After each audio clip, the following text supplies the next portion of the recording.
전화에 트럼프가 한국의 제안을 받아들였습니다. 방위비와 맞바꾼 한국의 협상 카드, 해결료 재처리 논의 개시합의 며칠 전까지만 해도 상황은 정반대였습니다. 트럼프는 끈질기게 방위비 인상을 요구하고 있었거든요. 전 세계가 또다시 한국이 고개를 숙일 거라고 예상했죠. 하지만 협상장에서 나온 한국의 답은 허를 찔렀습니다. 방위비를 더 내라고요? 좋습니다. 그럼 우리에게도 해결료 재처리권을 주십시오. 70년 동맹 사상 처음으로 한국이 미국에게 조건을 제시한 순간이었어요. 그런데 전 세계가 놀란 건 미국이 그걸 받아들였다는 사실입니다. 한국은 무슨 근거로 이런 당당한 요구를 할 수 있었을까요?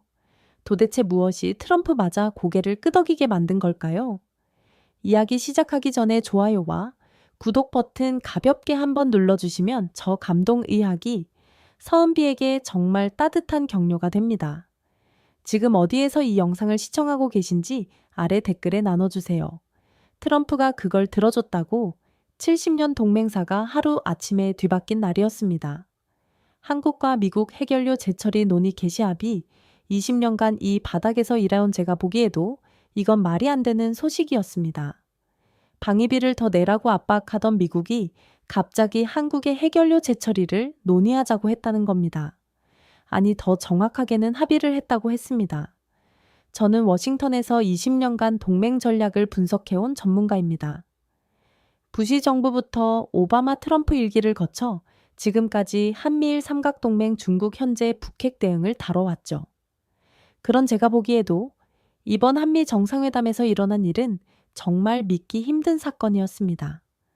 그날 오후 저는 워싱턴 K 스트리트 사무실에서 긴급 브리핑 자료를 받았습니다. 한국 외교부 장관이 발표한 공식 성명서였어요. 동료가 다급하게 말했습니다. 이거 정말 맞나요? 다시 확인해 봤어요. 저는 문서를 다시 읽어봤어요. 분명했습니다. 정상회담이 끝내지 불과 몇 시간 만에 터진 폭탄 선언이었죠. 사무실, 아니 순식간에 술 넘겼어요. 다들 믿을 수 없다는 표정이었거든요. 한 선배 동료는 이렇게 말했습니다. 내가 이 일을 30년 해봤지만 이런 건 처음이야. 정말 그랬어요. 모두가 당황하고 있었습니다. 하지만 더 이상할 건 따로 있었어요. 바로 며칠 전까지만 해도 트럼프는 한국의 방위비를 더 내라고 압박하고 있었거든요.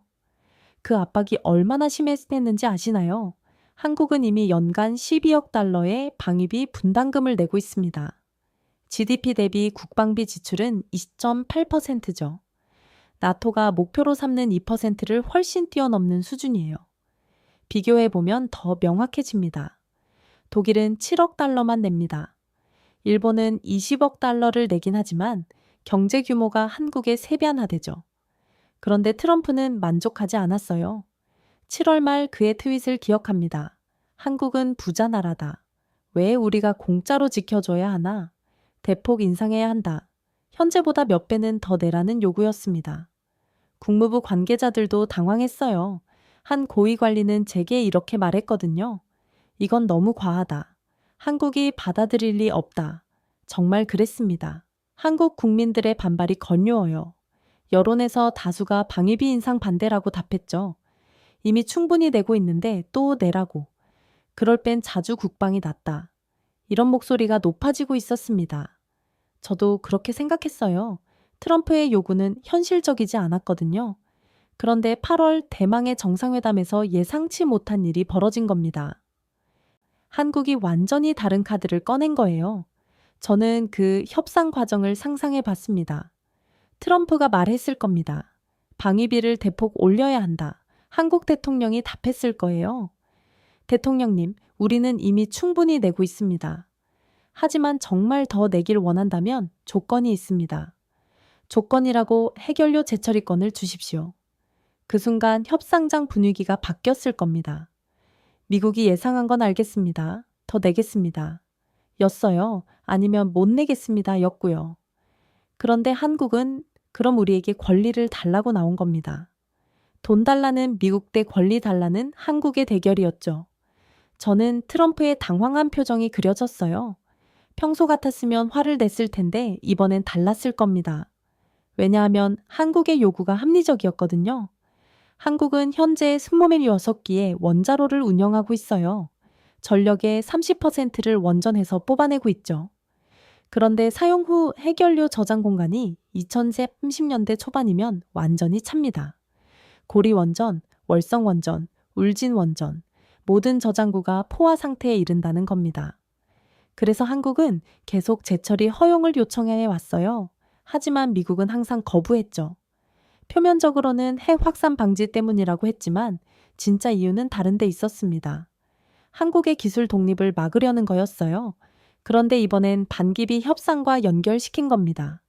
정말 영리한 전략이었죠. 방위비를 더 넣으라고 좋다. 그럼 우리도 에너지 주권을 달라. 뉴스가 터진 후 워싱턴 전체가 들썩였어요. 국무부는 물론이고 국방부 의회까지 모두 당황하고 있었거든요. 한 의원은 이렇게 말했습니다. 한국이 이렇게 나올 줄 몰랐다. 정말 아무도 예상하지 못한 수였던 거죠. 저는 이 순간을 목격하며 깨달았습니다. 이건 단순한 에너지가 아니었어요. 한국이 미국에게 보낸 메시지는 명확했습니다. 우리는 더 이상 일방적으로 돈만 내는 나라가 아니다. 우리도 우리의 권리를 주장할 수 있는 나라다. 그리고 미국도 그걸 받아들인 거였어요. 하지만 여기서 끝이 아닙니다. 이 합의가 가져올 파급 효과를 생각해보니 더 놀라웠거든요. 첫째, 동맹의 개념 자체가 바뀔 수 있습니다. 지금까지는 미국이 보호해주고 동맹국이 돈을 내는 구조였어요. 그런데 이번 합의로 상호 이익 교환의 관계로 변할 수 있죠. 둘째, 다른 동맹국들이 따라할 가능성이 높아요. 독일은 뭘 요구할까요? 일본은, 대만은 각자 자신들의 권리를 주장하기 시작할 겁니다. 셋째, 한국의 기술 독립이 현실화됩니다. 해결료 재처리가 가능해지면 에너지 완전 자립이 가능해져요. 더 나아가 원전 기술에서도 완전한 독립을 이룰 수 있고요. 넷째, 70년간 이어온 종속관계에 균열이 생겼습니다. 이제 한국은 미국의 보호국이 아니라 파트너가 된 거예요. 저는 이 모든 변화를 지켜보며 한 가지 확신을 갖게 됐습니다. 방위비 협상장이 원자력 주권 선언의 무대가 될 줄 누가 알았겠습니까? 그날 한국은 협상 대상이 아니라 협상 주체였습니다. 2025년 8월, 70년 한미동맹 역사상 가장 극적인 전환점이었습니다. 한국이 진짜 독립국가로 거듭난 날이었으니까요. 왜 일본은 되고 한국은 안 되는가? 저는 밤새 자료를 뒤지며 이 질문에 사로잡혀 있었습니다. 한국의 해결료 재처리 합의 소식을 듣고 나서 저는 도저히 이해할 수 없었거든요. 미국이 그동안 그렇게 거부해 오던 걸 왜 갑자기 받아들인 건지 말이에요. 그래서 과거 자료를 파헤치기 시작했습니다. 그리고 발견한 충격적인 사실이 있었어요. 일본은 이미 1888년에 미국과의 핵협정을 개정해서 재처리 권한을 얻었다는 겁니다. 1888년이요? 그게 벌써 37년 전 일이었어요. 저는 당시 문서를 찾아봤습니다. 미일 원자력 협정 개정 아니었죠? 일본은 그때 이미 폭발적 사전 동의를 받았어요. 미국의 개별 승인 없이도 해결료를 재처리할 수 있는 권한이었습니다. 그런데 한국은 어땠을까요? 2015년 한미 원자력 협정이 개정됐지만 여전히 제한투성이었어요. 연구용 소량 재처리만 허용됐을 뿐이죠. 왜 이런 차이가 생긴 걸까요? 저는 더 깊이 파고 들었습니다. 1980년대 미국의 대일본 정책 문서들을 찾아보니 놀라운 내용이 있었어요. 당시 미국은 일본을 신뢰할 수 있는 파트너로 봤습니다. 소련에 맞서는 최전선 동맹국이었거든요. 반면 한국은 어떻게 봤을까요? 불안정한 신생 민주주의였어요. 1987년 민주화 이후에도 미국은 한국을 완전히 신뢰하지 않았습니다. 하지만 진짜 이유는 따로 있었어요. 2019년 해제된 미 국무부 기밀 메모를 보니 이런 문장이 있었거든요. 기술 독립은 곧 정치적 독립이다. 장기적으로 미국의 영향력 축소로 이어질 수 있는 리스크 요인이다. 그 말이 제 가슴을 때렸습니다. 결국 한국을 억제한 건 기술 문제가 아니라 정치적 계산이었던 거예요. 미국은 한국이 기술적으로 독립하면 정치적으로도 독립할까 봐 두려워했던 겁니다. 하지만 아이러니한 건 지금의 현실이었어요. 한국은 이미 원전 기술에서 일본을 넘어서 버렸거든요. 2009년 UAE 바라카 원전 수주가 그 증거였습니다. 당시 경쟁은 치열했어요. 미국의 웨스팅하우스 프랑스의 아레바, 일본의 미쓰비시가 모두 뛰어들었죠. 그런데 UAE가 선택한 건 한국이었습니다.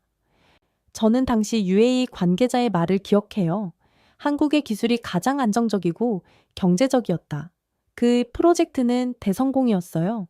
예전보다 빨리 예산보다 적게 완성됐거든요. 현재 바라카 원전은 UAE 전력의 25%를 담당하고 있습니다. 그 성공에 놀란 건 중동 전체였어요. 사우디아라비아가 한국에 접근하기 시작했습니다. 2022년 사우디는 한국과 원전 협력 양해 각서를 체결했어요. 이집트도 한국 기술에 관심을 보였고 체코는 아예 한국을 우선 협상 대상자로 선정했죠. 그런데 정작 미국은 한국의 이런 성과를 인정하지 않았어요. 여전히 재처리는 안 된다고 고집하고 있었거든요. 저는 이상했어요. 일본보다 뛰어난 기술력을 증명한 한국을 왜 계속 제한하는 건지 말이에요. 더 놀라운 건 한국의 기술 수준이었습니다. 세계 원전 기술력 순위에서 한국은 5위를 기록하고 있어요. 일본은 7위죠. 원전 수출 경쟁력으로는 한국이 3위, 일본이 5위입니다. 게다가 한국은 차세대 원전 기술까지 선도하고 있어요. 소형 모듈 원전 개발에서도 세계 최고 수준이거든요. 이런 한국을 여전히 제한하고 있다는 게 말이 됐나요? 저는 워싱턴 동료들에게 물어봤어요. 한국이 이 정도 기술력을 가졌는데도 재처리를 막아야 하나 한 선배가 솔직하게 말했습니다. 이건 기술 문제가 아니야. 정치 문제지. 정말 그랬어요. 미국이 두려워한 건 한국의 기술력이 아니라 독립성이었던 겁니다. 하지만 세계는 이미 답을 알고 있었어요. 사우디와 UAE는 이미 한국을 선택했습니다. 세계는 답을 알고 있었던 겁니다. 2023년 체코 원전 입차에서도 한국이 1순위로 선정됐어요. 프랑스와 미국을 제치고 말이죠. 체코 산업부 장관은 이렇게 말했습니다. 한국의 기술은 검증됐고 비용 효율성도 최고다. 폴란드도 한국 원전 기술 도입을 검토하고 있어요. 이게 현실이었습니다. 세계가 한국 기술을 인정하고 있는데 정작 미국만 고집을 부리고 있었던 거예요. 저는 더 깊이 파보기로 했습니다. 왜 미국은 한국만 유독 제한하는 걸까요? 2020년 미 에너지부 내부 보고서를 보니 놀라운 내용이 있었어요. 한국의 원전 기술은 이미 미국과 동등한 수준에 도달했다. 일부 분야에서는 오히려 앞서고 있다. 그런데도 재처리는 허용하지 않았어요. 이유가 뭘까요? 한 국무부 관계자가 비공식적으로 말한 내용을 들었습니다. 한국에 완전히 독립하면 우리가 통제할 수 없게 된다. 결국 통제였어요. 미국은 한국을 계속 자신들에게 의존하게 만들고 싶었던 겁니다. 하지만 한국은 더 이상 기술 후진국이 아니었습니다. 2024년 기준으로 한국은 전 세계 원전 건설 프로젝트의 20%를 수주하고 있어요. 미국이 15%, 프랑스가 18%인 걸 생각하면 놀라운 성과죠. 특히 한국의 APR 첨사바 폐 모델은 세계에서 가장 안전한 원전으로 평가받고 있습니다. 후쿠시마 사고 이후 강화된 안전 기준도 완벽하게 만족하고 있어요. 그런 한국을 여전히 위험하다며 제한하는 게 말이 됐나요? 저는 일본과 한국의 차이점을 더 자세히 비교해 봤습니다. 일본은 1988년 제철이 권한을 얻은 후 무엇을 했을까요? 로카추 무라에 제철이 시설을 지었어요. 하지만 30년이 지나도록 제대로 가동되지 않고 있습니다. 수조원을 쏟아부었지만 계속 문제가 생기고 있어요. 반면 한국은 어떨까요? 제철이 권한도 없으면서 파이로 프로세싱이라는 차세대 기술을 개발하고 있어요. 기존 제철이보다 훨씬 안전한 기술이죠. 기술력으로 보면 한국이 일본보다 앞서 있는 상황이었습니다. 그런데도 일본은 자유롭게 재처리할 수 있고 한국은 제압받고 있다며. 저는 이 불평등이 이해되지 않았어요. 더 황당한 건 미국의 이중자 때였습니다. 미국은 한국에게는 해왕 확산 방지를 이유로 재처리를 막으면서 인도에게는 해체력을 제공했어요. 인도는 NPT-B가 입국이고 핵무기도 보유하고 있거든요. 그런 인도와는 해체력을 하면서 NPT 모범 가입국인 한국은 제한한다는 게 말이 됐나요? 저는 점점 화가 났어요. 한국이 얼마나 억울했을지 상상이 됐거든요. 40년간 모든 규칙을 지켜왔어요. NPT도 성실히 이제했고 IAEA의 사찰도 받아들였죠. 핵무기 개발 의혹도 없었고 오히려 북한 핵 문제 해결에 앞장서고 있었어요. 그런 한국을 일본보다 못하게 대우한다는 게 공정했나요? 게다가 기술력으로는 이미 한국이 일본을 넘어선 상황이었는데 말이에요. 저는 결론을 내릴 수밖에 없었습니다. 이건 기술이나 안전의 문제가 아니었어요. 순전히 정치적 편견이었습니다. 미국은 한국을 여전히 1970년대에 가난한 나라로 취급하고 있었던 거예요. 하지만 2025년에 한국은 완전히 달랐습니다. 세계 시위의 경제대국이고 원전 기술 강국이었어요. 더 이상 미국의 시혜를 받는 나라가 아니라 당당히 권리를 주장할 수 있는 나라였습니다. 그래서 이번 합의가 나온 거였어요. 한국이 더 이상 참지 않겠다고 나선 거죠. 일본에게 허용한 걸 왜 우리에게는 안 되나? 우리 기술력이 더 뛰어났는데 이런 당당한 요구였습니다. 그리고 미국도 더 이상 거부할 명분이 없었던 거예요. 한국은 더 이상 기술 후진국이 아니었습니다. 오히려 세계가 인정하는 원전 강국이었어요. 이제 미국도 그 현실을 받아들일 수밖에 없었던 겁니다. 핵탄두는 없어도 SLBM을 쏠 수 있는 나라는 단 미국뿐이었습니다. 저는 한국의 핵연료 재처리 합의 뒤에 숨겨진 진짜 이유를 찾고 있었습니다. 왜 미국이 그토록 거부하던 것을 갑자기 받아들인 걸까요? 단순히 방위비 협상 때문만은 아닐 거라고 생각했거든요. 그래서 한국의 군사력 자료를 뒤지기 시작했어요. 그리고 깨달았습니다. 미국이 한국에 협정을 거리던 진짜 이유를 말이에요. 한국은 이미 사실상 핵 보유국이었기 때문입니다. 2021년 9월 한국에서 역사적인 사건이 일어났어요. 도산 안창구급 잠수함에서 잠수함 발사탄 도미사일 시험 발사에 성공한 겁니다. 당시 저는 펜타곤에서 그 소식을 들었어요. 처음엔 믿을 수 없었거든요.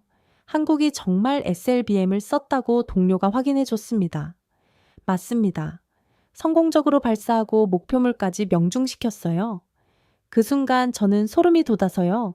SLBM이 뭔지 아시나요? 잠수함에서 발사하는 탄도미사일이에요. 이게 왜 중요한지 설명해 드릴게요. 육상에서 발사하는 미사일은 발사 위치를 미리 파악할 수 있어요. 인공위성으로 감시가 가능하거든요. 하지만 잠수함에서 발사하는 미사일은 다릅니다. 바다 어디서 나타날지 예측할 수 없어요. 그래서 SLBM은 완벽한 2차 타격 능력이라고 불리죠. 전 세계에서 이 기술을 가진 나라가 몇 개나 될까요? 미국, 러시아, 중국, 영국, 프랑스, 인도, 그리고 한국. 단 7개 나라뿐입니다. 한국이 비핵 보유국 최초로 SLBM 클럽에 가입한 거예요. 저는 당시 CIA 분석 보고서를 봤는데 이런 내용이 있었어요. 한국의 SLBM 개발 성공은 동북아 군사균형의 근본적 변화를 가져올 것이다. 정말 그랬어요. 하루아침에 게임이 바뀐 거죠. 북한이 아무리 행복무기를 만들어도 한국의 SLBM 앞에서는 무력해질 수밖에 없었거든요. 바다 어디서는 나타나서 정확히 타격할 수 있는 미사일을 막을 방법이 없으니까요. 하지만 진짜 충격은 현모였습니다. 2025년 한국이 공개한 이 괴물 같은 미사일을 보고 전 세계가 경악했어요. 탄도 무게만 8톤에서 9톤입니다. 이게 어느 정도 위력인지 아시나요? 강화 콘크리트를 20mm까지 뚫어버릴 수 있어요. 지하 깊숙이 숨어있는 벙커도 박살낼 수 있다는 뜻이죠. 미국의 벙커버스터 폭탄이 5톤 정도인 걸 생각하면 현모호가 얼마나 강력한지 알 수 있어요. 해외 군사 전문가들은 이걸 뭐라고 불렀는지 아세요? 핵이 없는 핵이라고 했습니다. 핵탄도는 없지만 행복에 맞먹는 파기력을 가진 무기라는 뜻이에요. 저는 현모호 시험 발사 영상을 봤는데 정말 압도적이었어요. 미사일이 목표물을 명중시키는 순간 엄청난 폭발이 일어났거든요. 마치 작은 핵 폭발을 보는 것 같았어요. 한 외국 군사 분석가는 이렇게 말했습니다. 현모호 한 발은 전술에게 맞먹는 공포다. 정말 그랬어요. 핵무기 없이도 핵무기 수준의 억제력을 갖춘 거죠. 그런데 여기서 끝이 아니었어요. 한국은 이런 미사일을 대량 생산할 수 있는 능력까지 갖추고 있었거든요. 하나시스템, LIG넥스1 같은 방산업체들이 세계 최고 수준의 기술력을 보유하고 있었어요. 저는 2023년 폴란드 방산 수출 현장을 직접 봤는데 정말 놀라웠습니다. K2 전차 K9, 자주, 포 FA-50 고위 경전투기, 한국 무기들이 유럽을 휩쓸고 있었거든요. 폴란드 국방장관은 이렇게 말했어요. 한국 무기는 성능도 뛰어나고 가격도 합리적이다. 무엇보다 신뢰할 수 있다. 그 신뢰의 바탕엔 검증된 기술력이 있었어요. 한국군이 수십 년간 실전에서 단련된 노하우를 바탕으로 만든 무기들이었으니까요. 특히 현모 시리즈는 북한의 위협에 대응하기 위해 개발된 거였어요. 실전 요구사항이 반영된 진짜 무기였던 거죠. 저는 한국 방산업체 관계자와 만날 기회가 있었어요. 그가 말하더군요. 우리는 생존을 위해 무기를 만듭니다. 장난감이 아니에요. 그 말이 가슴에 와닿았어요. 정말 절실함이 느껴졌거든요. 북한이라는 현존하는 위협 앞에서 한국은 최고의 무기를 만들 수밖에 없었던 거예요. 그 결과가 현모였고 SLBM이었습니다. 하지만 가장 놀라운 건 한국의 전략이었어요. 다른 나라들은 행복으로 억제력을 확보하려고 했죠. 하지만 한국은 다른 길을 택했어요. 행복이 대신 재래식 무기의 성능을 극한까지 끌어올린 겁니다. 그 결과 행복 무기 없이도 행복 무기 수준의 억제력을 갖게 된 거예요. 이게 얼마나 혁신적인 발상인지 아시나요? NPT 체제를 유지하면서도 최강의 억제력을 확보한 거거든요. 한국은 비핵 보유국 중 유일하게 강대국의 눈치를 보지 않고 자신만의 길을 걸었습니다. 미국도 이 현실을 무시할 수 없었어요. 2022년 미 국방부 보고서에는 이런 내용이 있었거든요. 한국의 재래식 억제력은 이미 전술력 수준에 도달했다. 즉, 한국이 행복이 없이도 핵보유국과 맞먹는 군사력을 갖췄다는 인정이었어요. 그런 한국을 여전히 약한 동맹국 취급할 수 있을까요? 불가능했어요. 이미 한국은 동등한 파트너가 된 거였거든요. 저는 한국의 전략적 사고에 감탄했어요. 행복이를 포기하는 대신 더 강력한 대안을 만들어낸 거였거든요. 현무 5배 SLBM으로 북한의 핵 위협을 무력화시켰어요. 동시에 중국의 압박에도 대응할 수 있게 됐고요. 이게 바로 스마트 파워였습니다. 힘으로는 강대국에 맞서면서도 국제법은 완벽하게 준수하는 전략이었어요. 미국 입장에서는 당황스러웠을 거예요. 한국을 압박할 명분도 없고 그렇다고 무시할 수도 없는 상황이 된 거니까요. 한국은 규칙을 지키면서도 자신의 길을 걸어가고 있었거든요. 그래서 해결료 재처리 합의가 나온 거였어요. 미국도 더 이상 한국을 함부로 대할 수 없다는 걸 인정한 거죠. 한국의 핵무기는 없지만 핵무기에 맞먹는 억제력을 가진 나라라는 걸 받아들인 거예요. 저는 이 모든 과정을 지켜보며 깨달았습니다. 한국은 정말 똑똑한 나라였어요. 핵무기라는 금기를 건드리지 않으면서도 최강의 억제력을 확보한 거였거든요. 그들은 핵을 가지지 않았지만 핵을 능가하는 억제력을 가졌습니다. 이제 세계가 한국을 보는 시각에 바뀔 수밖에 없었어요. 더 이상 보호받는 나라가 아니라 함께 싸울 수 있는 나라였거든요. 현무 5한발은 전술에게 맞먹는 공포였습니다. 그리고 그 공포는 한국의 적들만을 향하고 있었어요. 한국은 평화를 사랑하지만 평화를 지킬 힘도 가진 나라가 된 거였습니다. 이것이 바로 미국이 한국을 더 이상 무시할 수 없는 이유였어요. 한국의 강력한 군사력에 놀라고 있을 때 저는 정작 중요한 걸 놓치고 있었습니다. 한국이 핵연료 재처리를 요구한 진짜 이유 말이에요. 그건 군사적 목적이 아니었어요. 훨씬 더 절박한 현실 때문이었습니다. 2023년 가을 저는 한국을 직접 방문할 기회가 있었어요. 한미 원자력 정책 세미나 참석차였죠. 그때 한국 측에서 제안했습니다. 실제 원전 현장을 보시겠습니까? 저는 당연히 승낙했어요. 자료로만 봤던 한국 원전을 직접 보고 싶었거든요. 첫 번째로 간 곳이 고리 원전이었습니다. 부산에서 차로 1시간 거리에 있는 이 원전은 한국 원자력의 상징 같은 곳이었어요. 1978년 가동을 시작한 한국 최초의 상업력 원전이었거든요. 현장에 도착하자 규모에 압도됐어요. 6기의 원자로가 옹장하게 서 있었습니다. 안내를 맡은 한국수력 원자력 관계자가 설명했어요. 고리원전은 연간 400만 가구가 쓸 수 있는 전력을 생산합니다. 부산 전체 전력의 30%를 담당하고 있어요. 정말 놀라운 규모였어요. 하지만 진짜 충격은 따로 있었습니다. 사용 후 해결료 저장고를 봤을 때였어요. 거대한 콘크리트 구조물 안에 수백 개의 저장 용기가 빼고 키들어차 있었습니다. 현재 저장률이 어느 정도 됩니까? 제가 물었을 때 관계자의 표정이 어두워졌어요. 85%입니다. 2021년이면 완전히 포화될 예정이에요. 실제로 저장고 앞에 섰을 때 제 등줄기를 식은땀이 타고 짙게 흘렀습니다. 이건 숫자로만 봤을 때와는 완전히 다른 느낌이었거든요. 월성 원전도 마찬가지였어요. 경주에 있는 이 원전의 저장고는 더 심각했습니다. 4기의 중수로가 40년 넘게 가동되면서 쌓인 사용 후 해결료가 엄청났거든요. 여기는 저장률이 95%입니다. 월성 원전 관계자의 말에 저는 깜짝 놀랐어요. 그럼 이미 거의 다 창고 아닙니까? 그렇습니다. 임시 조치로 저장 밀도를 높여서 버티고 있는 상황이에요. 울진 원전도 다르지 않았어요. 동해안에 있는 이 거대한 원전 단지의 저장고도 80%를 넘어섰습니다. 6기의 원자로에서 나오는 사용 후 해결료를 감당하기 어려운 상황이었어요. 저는 이 모든 걸 보면서 깨달았습니다. 한국이 처한 현실이 얼마나 절박한지를 말이에요. 한국은 현재 28기의 원자로를 운영하고 있어요. 전체 전력의 30%를 원전에서 뽑아내고 있죠. 그런데 사용 후 해결료를 처리할 방법이 없었어요.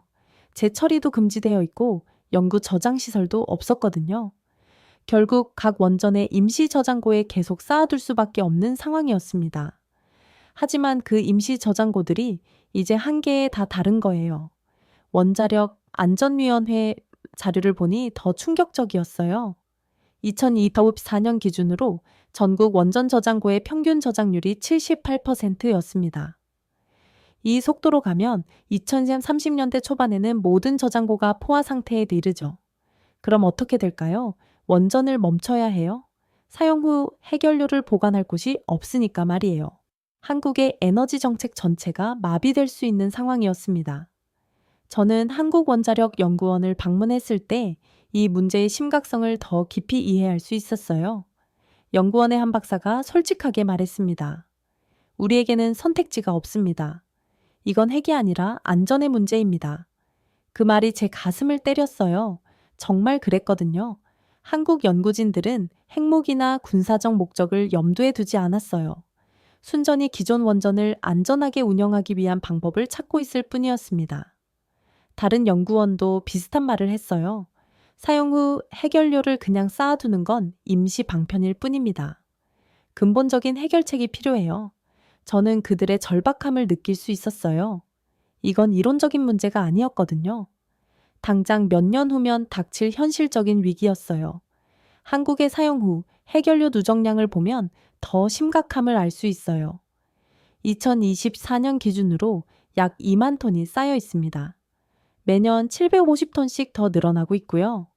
이 양이 어느 정도인지 감이 안 오실 거예요. 올림픽 수영장 20개를 가득 채울 수 있는 양입니다. 그리고 이 모든 걸 임시 저장고에 보관하고 있다는 거예요. 임시라는 게 핵심이에요. 영구적인 해결책이 아니라는 뜻이거든요. 더 큰 문제는 이 사용 후 해결료가 방사능을 완전히 잃기까지 수만 년이 걸린다는 거예요.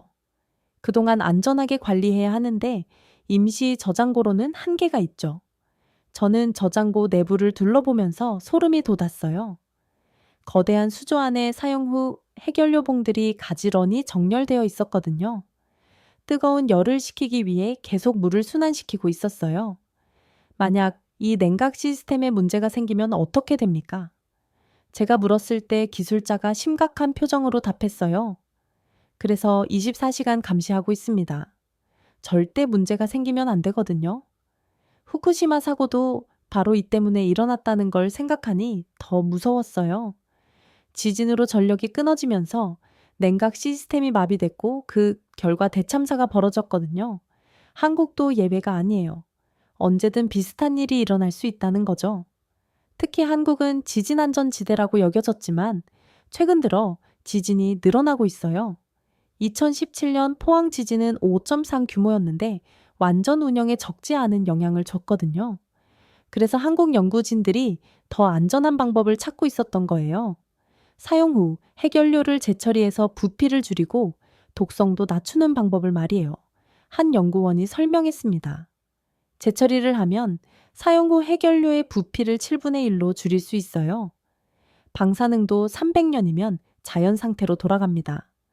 현재처럼 그냥 저장하면 수만 년을 기다려야 하는데 재처리하면 300년으로 줄어든다는 거였어요.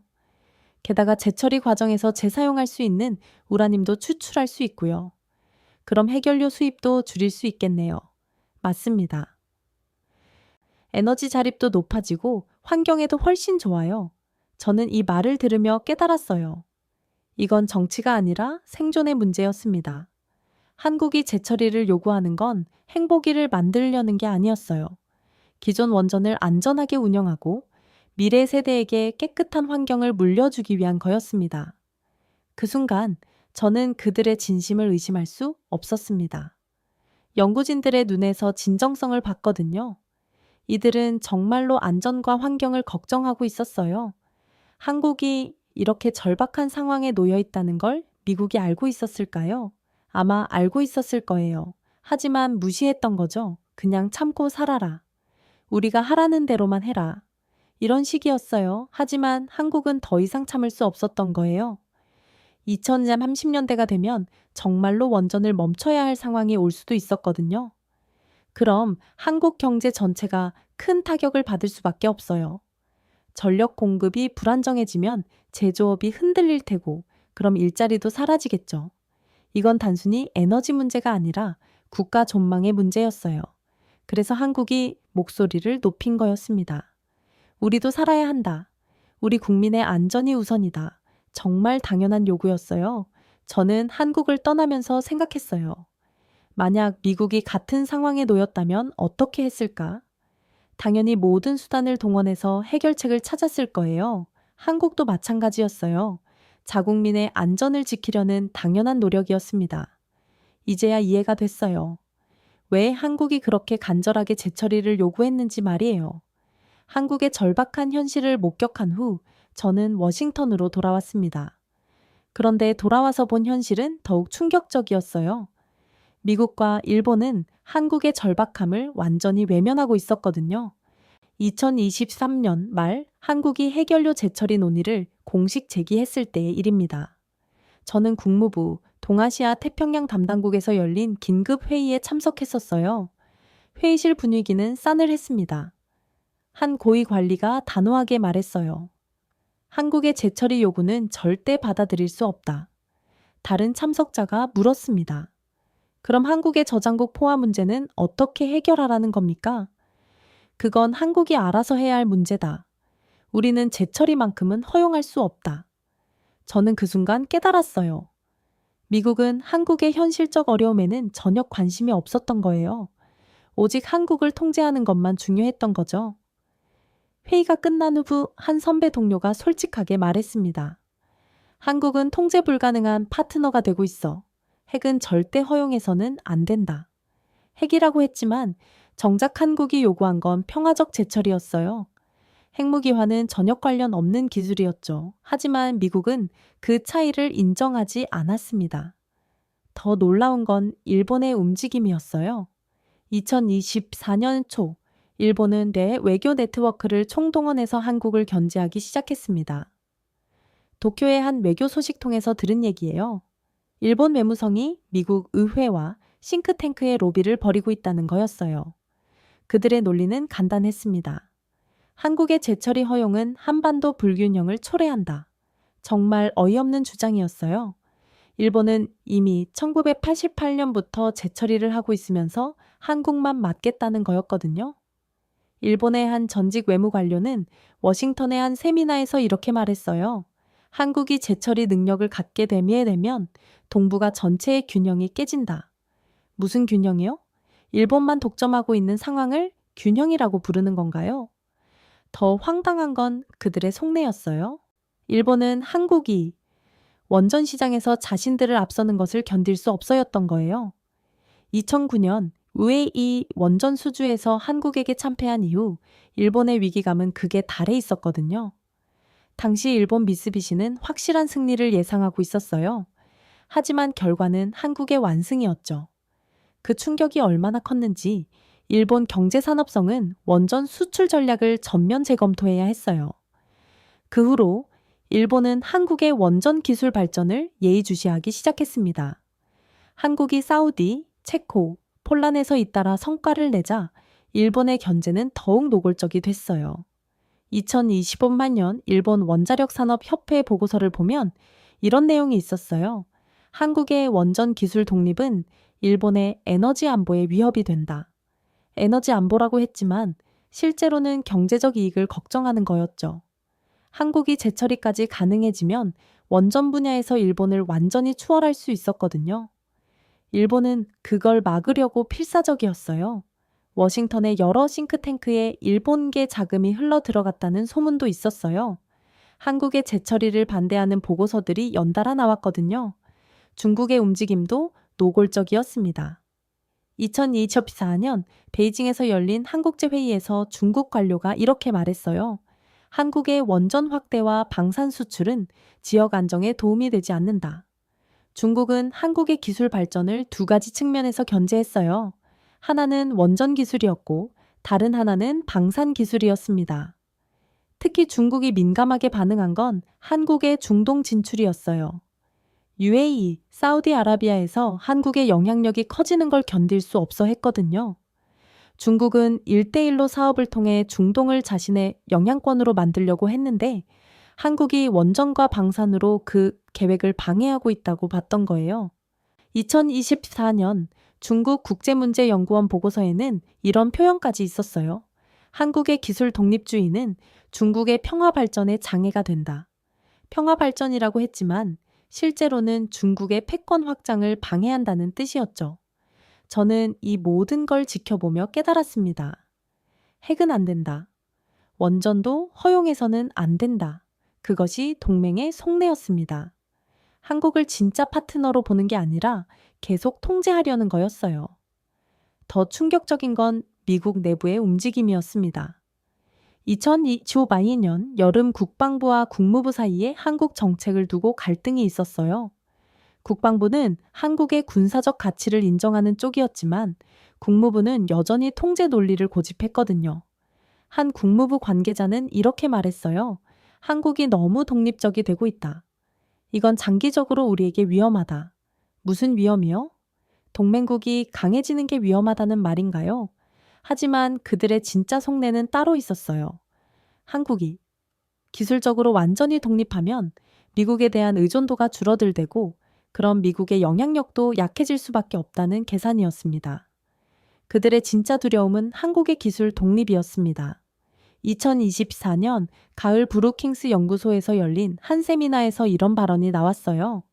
한국의 원전 기술과 방산 기술이 결합되면 통제 불가능한 변수가 된다. 정말 솔직한 고백이었어요. 결국 통제 가능성이 핵심이었던 거죠. 한국이 기술적으로 독립하면 정치적으로도 독립할 가능성이 높다고 봤던 거예요. 그래서 어떻게든 한국을 기술적으로 종속시켜 드려고 했던 겁니다. 하지만 아이러니한 건 이런 현재가 오히려 한국을 더 독립적으로 만들고 있다는 거였어요. 한국 국민들의 반응을 보면 알 수 있어요.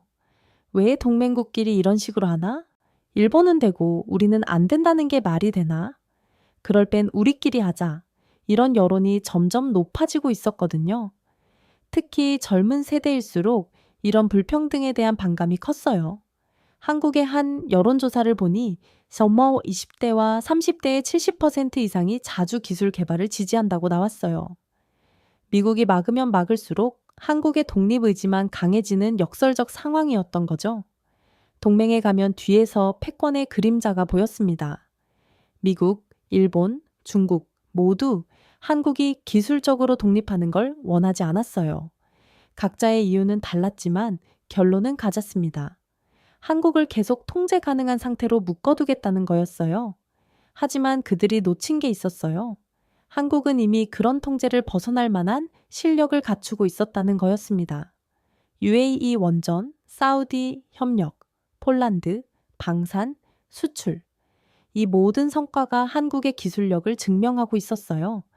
세계는 이미 한국을 인정하고 있었는데 정작 가까운 나라들만 인정하지 않고 있었던 거죠. 그래서 2025년 8월 합의가 더욱 충격적이었던 거예요. 그동안 그렇게 막던 미국이 갑자기 태도를 바꾼 거였거든요. 아마 깨달았을 거예요. 더 이상 막을 수 없다는 걸 말이에요. 한국의 기술력도 그렇고, 국민 여론도 그렇고, 국제적 위상도 그렇고, 모든 게 변했다는 걸 인정할 수밖에 없었던 거죠. 하지만 그 과정에서 드러난 건 동맹의 민낯이었어요. 진짜 파트너십이 아니라 통제와 종속의 관계였다는 게 명확해진 거였습니다. 한국이 이번 합의를 통해 얻은 건 단순히 제철이 권한이 아니었어요. 진정한 독립을 향한 첫걸음이었습니다. 이제야 한국은 당당하게 말할 수 있게 됐어요. 우리도 우리의 길을 갈 권리가 있다. 아이러니하게도 이 모든 압박은 오히려 한국을 강하게 만들었습니다. 미국, 일본, 중국이 한국을 견제하면 할수록 한국 국민들의 반응은 더욱 단단해졌어요. 2024년 봄 트럼프의 반기비 인상 압박이 절정에 달했을 때였습니다. 저는 서울에서 열린 한 여론조사 결과를 봤는데 정말 놀라웠어요. 반기비 추가 인상에 반대한다는 응답이 68%였습니다. 하지만 더 놀라운 건 그 다음 질문의 답이었어요. 그럼 대안은 무엇인가? 자주 국방 강화라는 답이 72%였습니다. 즉, 한국 국민들은 단순히 반대만 한 게 아니라 명확한 대안을 제시한 거였어요. 더 내라고. 그럼 우리끼리 하겠다. 이런 분위기였습니다. 특히 젊은 세대의 반응이 강렬했어요. 20대와 30대의 80% 이상이 자주 국방을 지지한다고 답했거든요. 한 20대 대학생은 인터뷰에서 이렇게 말했어요. 왜 계속 돈만 내고 눈치를 봐야 하나요? 우리도 할 수 있는데 정말 시대가 바뀐 거였어요. 예전 같았으면 미국이 지켜주니까 안전하다고 생각했을 텐데 이제는 우리 스스로 지키자는 쪽으로 바뀐 거죠. 이런 여론 변화가 우연이 아니었다는 걸 곧 알게 됐어요. 한국의 방산 수출 실적을 보니 정말 놀라웠거든요. 2024년 한국의 방산 수출액이 140억 달러를 돌파했습니다. 140억 달러요? 이게 어느 정도 규모인지 아시나요? 독일의 방산 수출액이 100회 10억 달러, 프랑스가 120억 달러였어요. 즉, 한국이 유럽 전통 강국들을 모두 추월한 거였습니다. 더 놀라운 건 성장 속도였어요. 2020년 만 해도 한국의 방산 수출액은 30억 달러 수준이었거든요. 4년 만에 4배 이상 늘어난 거예요. 이런 성과는 하늘에서 떨어진 게 아니었습니다. 철저한 준비와 기술력의 결과였어요. 저는 2024년 여름 폴란드를 방문할 기회가 있었습니다. 그때 봤던 광경은 지금도 잊을 수 없어요. 바로샤바 근교의 한군 사기지에 한국제 K2 전차들이 줄지어 서 있었거든요. 폴란드는 한국으로부터 K2 전차 180대, KNA 자주, 포 220문, FA50, 경전 2G 48대를 도입하기로 했어요. 총 계약 규모만 120억 달러였습니다. 폴란드 국방장관이 직접 설명했어요. 한국 무기를 선택한 이유는 단순합니다. 성능이 최고고 가격도 합리적이며 무엇보다 신뢰할 수 있기 때문입니다. 특히 K2 전차의 성능에 대해서는 극찬을 아끼지 않았어요. 독일 러파르트나 미국 에이브람스보다 우수한 면이 많다고 했거든요. 실제로 K2는 세계에서 유일하게 물속을 건너갈 수 있는 전차예요. 3매 깊이의 강도 건널 수 있거든요. 폴란드는 K2와 FA55모로 이미 증명했습니다. FA50도 마찬가지였어요. 폴란드 공군 관계자가 말했습니다. FA50은 훈련기와 경전 투지의 역할을 동시에 할 수 있어요. 비용 대비 효과가 뛰어납니다. 하지만 가장 인상 깊었던 건 폴란드 군인들의 반응이었어요. 한 조종사가 말하더군요. 한국 전투기는 정말 잘 만들어졌어요. 조종하기도 편하고 성능도 뛰어나고 현장에서 실제로 사용하는 사람들이 인정한다는 게 가장 확실한 증거였죠. 폴란드만이 아니었어요. 사우디아라비아도 한국 무기에 관심을 보이기 시작했습니다. 2024년 말 사우디는 한국과 방산협력 확대 방안을 논의했어요. 특히 K9 자주보와 천공 방공 미사일에 큰 관심을 보였죠. 사우디 국방부 관계자는 이렇게 말했어요. 한국 무기는 중동 환경에 최적화되어 있다. 검증된 기술력이기도 하고 유의도 마찬가지였습니다. 이미 아크 부대에 한국제 무기들을 도입해서 사용하고 있었거든요.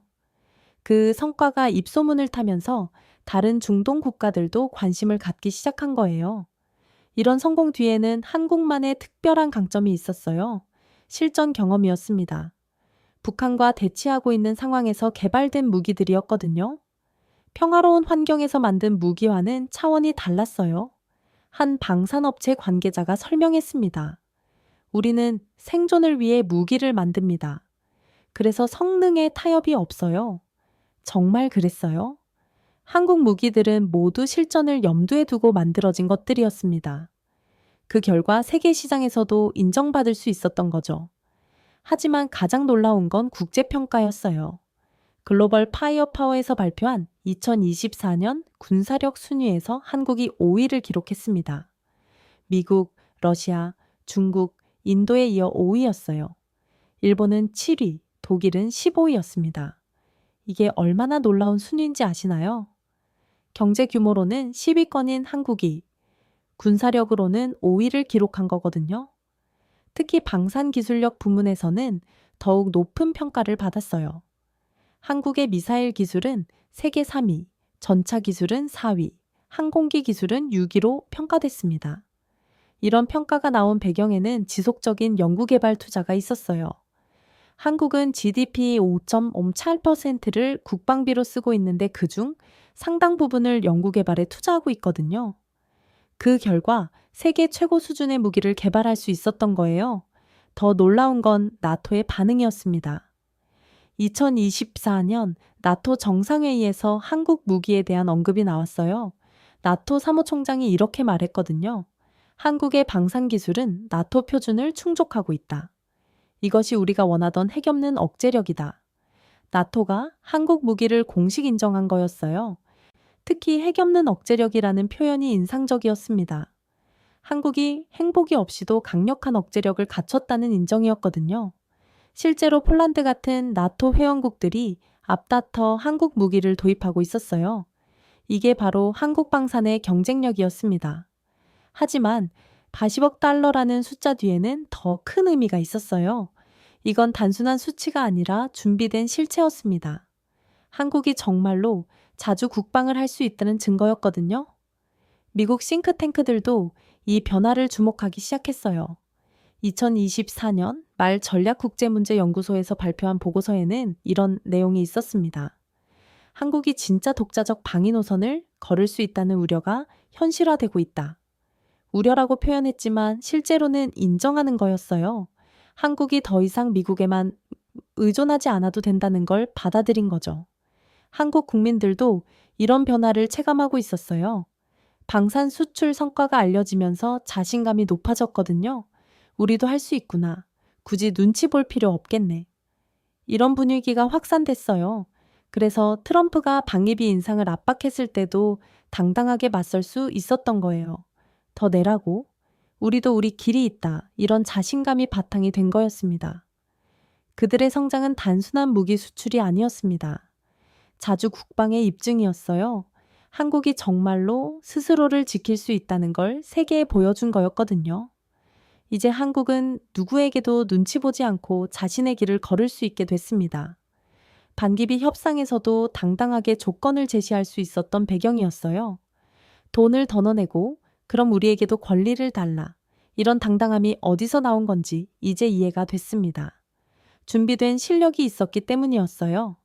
2025년 9월 한국은 파리에서 세계를 설득할 기회를 잡았습니다. 저는 5ECDNEA에서 온 공식 통보문을 받고 이번 다시 읽어봤어요. 2025년 9월 18일부터 19일까지 파리에서 개최되는 신원자력 로드맵 2025 회의를 한국과 공동 주최합니다. 20년간 이 업계에 있으면서 이런 소식은 처음이었거든요. 한국이 5ECDN와 업계를 나란히 하며 국제회의를 주최한다는 게 믿어지지 않았어요. 저는 급하게 동료에게 전화를 걸었습니다. 이거 정말 맞는 거야. 한국이 공동 주최자라고. 맞아. 나도 놀랐어. NEA에서 공식 발표했더라고. 그 순간 저는 깨달았어요. 뭔가 근본적으로 바뀌었다는 걸 말이에요. 예전 같았으면 한국은 이런 회의에 참석해서 다른 나라들의 발표를 듣는 입장이었어요. 그런데 이제는 직접 의제를 만들고 토론을 이끄는 자리에 선 거였죠. 저는 회의 준비 과정에 대해 알아보기 시작했습니다. 한국 측 관계자와 만날 기회가 있었는데 그의 설명을 듣고 더욱 놀랐어요. 이번 회의에서 다룰 주제들이 SMR AI 기반 원자력 기술, 연료 재활용입니다. 모두 한국의 강점을 가진 분야들이었어요. 우연의 일치인가요? 제가 물었을 때 그는 의미심장하게 웃었어요. 우연은 아니죠. 한국이 이 분야에서 선도적 역할을 하고 있으니까 NIA에서 공동 주최를 제안한 거예요. 정말 그랬어요. 한국의 기술력이 인정받은 결과였던 거죠. 특히 SMR 분야에서 한국의 위상이 높아졌다는 얘기를 들었어요. 한국원자력연구원에서 개발한 SMR 기술이 세계적 주목을 받고 있어요. 구체적으로 어떤 기술인지 궁금했습니다. 기존 대형 원전보다 훨씬 안전하고 경제적인 소형 원자로예요. 공장에서 미리 제작해서 현장에서 조립하는 방식이죠. 이건 정말 혁신적인 아이디어였어요. 자동차 생산하듯 원전을 만든다는 발상이었거든요. 해외에서도 관심을 보이나요? 네, 여러 나라에서 문의가 들어오고 있어요. 특히 전력 인프라가 부족한 개발도상국들이 관심이 높아요. AI 기반 원자력 기술도 흥미로웠습니다. 한국이 이미 국내 원전에 AI 시스템을 도입해서 운영하고 있다는 얘기였어요. 어떤 효과가 있나요? 운영 효율성이 크게 향상됐어요. 인간의 실수로 인한 위험도 줄어들었고요. 이런 경험을 바탕으로 한국이 세계의 새로운 모델을 제시할 수 있다는 거였어요. 가장 민감한 주제는 연료 재활용이었습니다. 최근 미국과 합의한 해결료 재처리와 직접 연결되는 분야였거든요. 이 부분에서 한국이 어떤 역할을 할 예정인가요? 한국이 개발한 파이로 프로세싱 기술을 소개할 예정이에요. 기존 재처리 방식보다 훨씬 안전한 차세대 기술이거든요. 저는 이 모든 얘기를 들으면서 느꼈어요. 이 회의에서 한국은 단순한 참가국이 아니라 해법을 제시하는 설계자가 되었습니다. 예전에는 다른 나라들이 정한 의제에 따라 움직였다면 이제는 한국이 직접 의제를 만들고 방향을 제시하는 위치에 선 거였어요. 하지만 저는 의문이 들었습니다. 다른 나라들이 한국의 주도권을 쉽게 받아들일까요? 관계자가 솔직하게 답했어요. 처음엔 의외라는 반응이 많았어요. 하지만 한국의 실력을 보고 나서는 인정할 수밖에 없었죠. 정말 그랬어요. 한국의 원전 기술력은 이미 세계적으로 검증됐거든요. UAE 바라카 원전의 성공, 사우디와의 협력, 체코 원전 수주. 이 모든 성과가 한국의 실력을 증명하고 있었어요. 저는 회의를 앞두고 워싱턴의 분위기도 살펴봤습니다. 동료들의 반응이 흥미로웠어요. 한 선배는 이렇게 말했습니다. 한국이 정말 많이 성장했구나. 이제 우리와 대등한 파트너가 된 것 같아. 또 다른 동료는 더 직설적이었어요. 솔직히 부럽다. 한국이 이렇게 빨리 성장할 줄 몰랐어. 미국 내에서도 한국을 보는 시각이 완전히 바뀐 거였어요. 더 이상 도움이 필요한 나라가 아니라 함께 협력할 파트너로 인식하기 시작한 거죠. 유럽의 반응도 비슷했어요. 프랑스의 한 원자력 전문가와 이야기할 기회가 있었는데 그도 한국의 성장에 놀라워했어요. 한국의 기술 발전 속도가 정말 빠르네요. 이제 우리도 한국에게 배워야 할 것 같아요. 세계가 듣지 않던 목소리에 이제는 귀를 기울이고 있습니다. 저는 이런 변화의 배경을 생각해 봤어요. 한국이 어떻게 이런 위치에 올랐을 수 있었을까요? 첫째, 기술력이었어요. 한국은 꾸준히 원자력 기술에 투자해 왔거든요. 둘째, 실전 경험이었어요. UAE 원전 같은 해외 프로젝트를 통해 검증된 실력을 쌓았죠. 셋째, 혁신적 사고였어요. SMR이나 AI 기술처럼 새로운 접근 방식을 시도했거든요. 하지만 가장 중요한 건 한국의 의지였어요. 더 이상 따라가는 나라가 아니라 앞서가는 나라가 되겠다는 강한 의지 말이에요. 그 의지가 해결료 재처리 합의로 이어졌고, 이제는 국제 무대에서 주도권을 잡는 결과를 만들어낸 거였습니다. 저는 9월 8일 회의가 정말 기대됐어요. 한국이 세계 앞에서 어떤 비전을 제시할지, 다른 나라들이 어떻게 반응할지 직접 보고 싶었거든요. 특히 한국이 제시할 미래 원자력 로드맵이 궁금했어요. 단순히 기술만 소개하는 게 아니라 전체적인 비전을 제시할 것 같았거든요. 한 관계자가 귀띔해준 내용이 인상적이었어요. 한국이 중심이 되는 글로벌 원자력 협력 네트워크를 제안할 예정이에요. 이게 실현되면 한국이 세계 원자력 질서의 중심에 서게 되는 거였어요. 정말 역사적인 순간이 다가오고 있었습니다. 한국이 더 이상 참가국이 아니라 주최국이 된 첫 번째 국제회의였거든요. 저는 이 변화가 단순히 한국만의 성장이 아니라는 걸 깨달았어요. 전체 세계 질서의 변화를 보여주는 상징이었거든요. 더 이상 미국이나 유럽만이 이래 국제 의제를 주도하는 시대가 아니었어요. 한국 같은 새로운 강국들이 등장해서 자신들의 목소리를 내기 시작한 거였죠. 그리고 그 첫 번째 무대가 바로 파리에서 열릴 원자력 회의였습니다.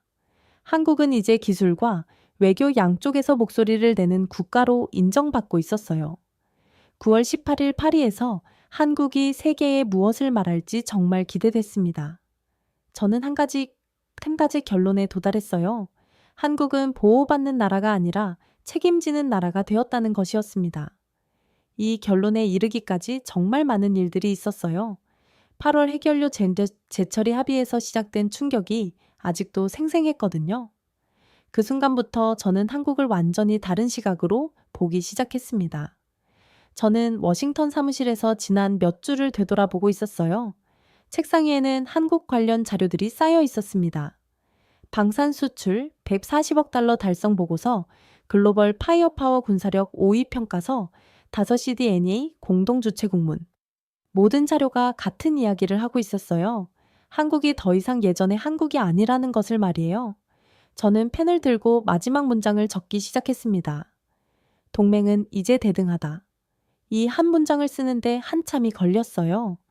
20년간 제가 알던 한미동맹과는 완전히 다른 개념이었거든요. 예전 동맹은 단순했어요. 미국이 보호해주고 한국이 돈을 내는 구조였죠. 하지만 이제는 달랐습니다.